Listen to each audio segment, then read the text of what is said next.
I never thought I'd hear those words from the man I trusted with my heart, my husband. He looked at me, calm, almost too calm, and said, "I think we should have an open marriage."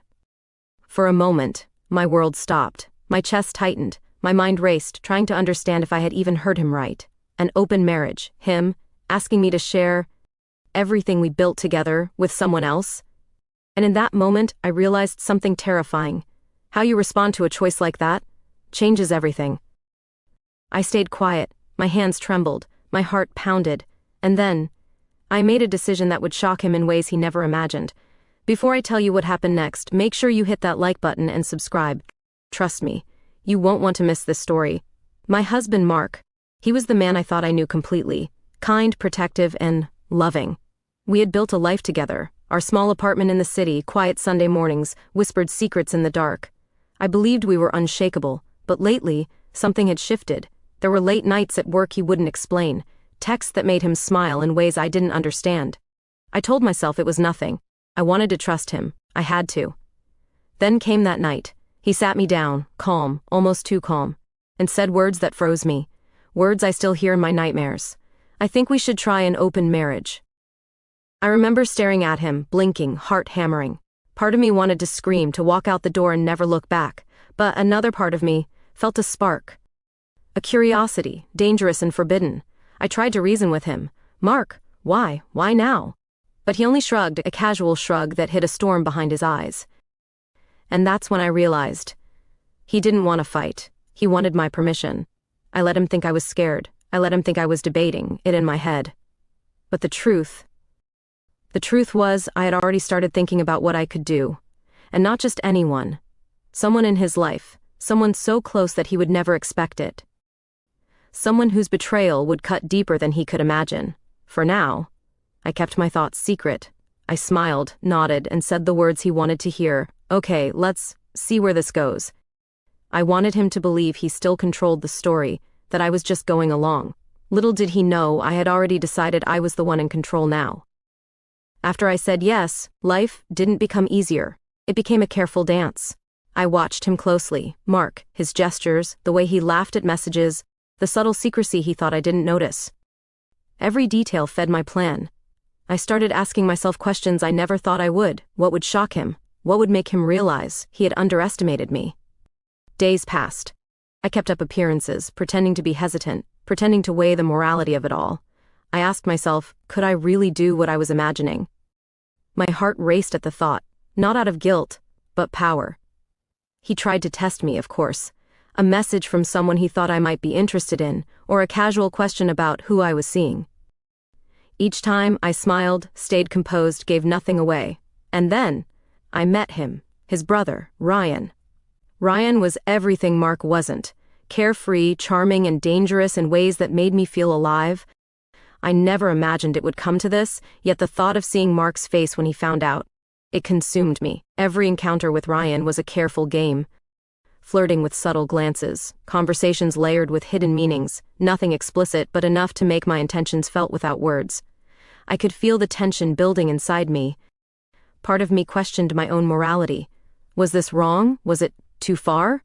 But another part, the part that had been quiet, underestimated for years, whispered, "Go on. He needs to see." He thought this open marriage was a request, a test, but it was my opportunity, and soon, very soon, he would understand that nothing would ever be the same again. By now, Mark had no idea. He thought I was still cautious, still conflicted. But in reality, every moment I spent near Ryan, every shared laugh, every accidental touch, it was a calculated step toward what I had already decided. I remember one evening, Mark was at a work event. I was alone in our apartment, scrolling through messages I had never sent, notes to myself, plans, imagining the moment he would realize. My heart raced with a strange mix of fear and exhilaration. Then came another encounter. Ryan, his brother, dropped by unexpectedly.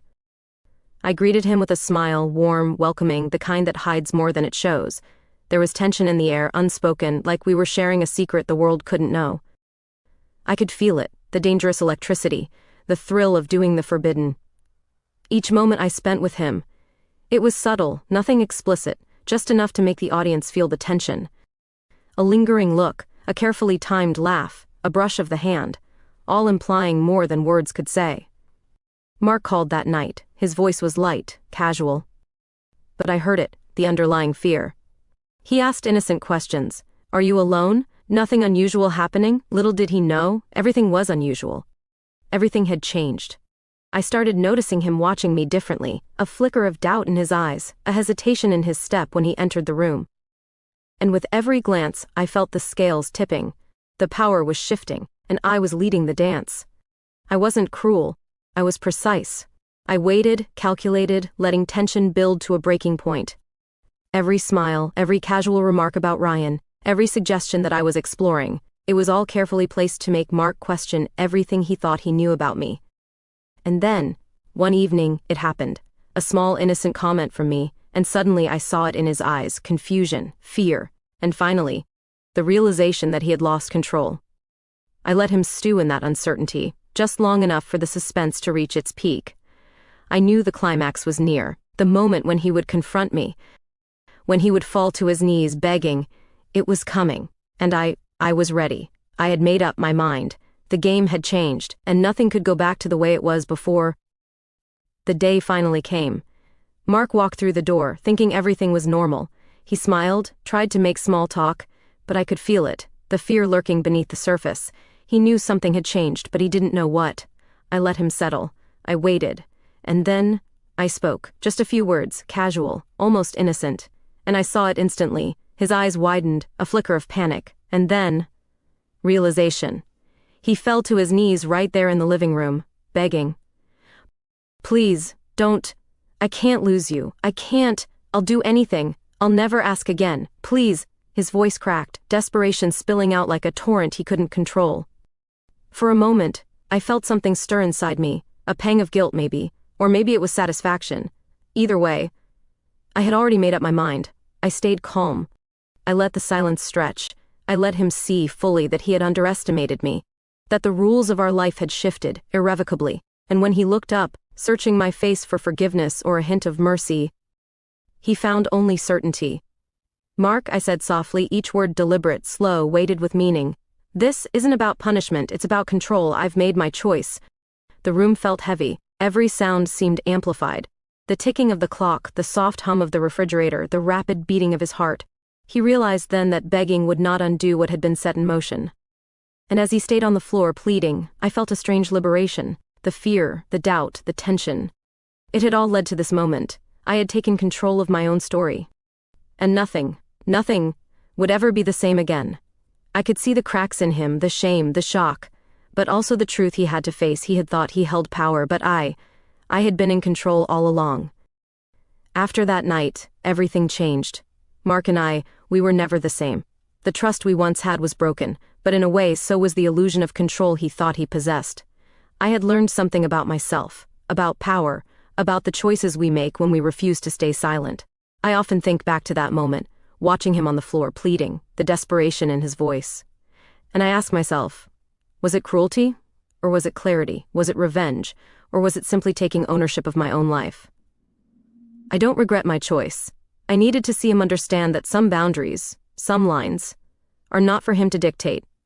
And sometimes, the shock of reality is the only way for someone to truly see. But it also taught me caution. Freedom comes with consequences. Every choice we make leaves a mark, and I had left mine, indelibly. Now I wonder, if you were in my shoes, faced with a choice that could change everything, what would you do? Would you hold back, or would you take control no matter the cost? I want to hear your thoughts. Comment below, what would you do in a situation like this? And if you stayed until the end, consider subscribing, because there are more stories like this, filled with twists, tension, and choices that will make you question everything. Remember, some decisions are irreversible. Some truths can never be unseen.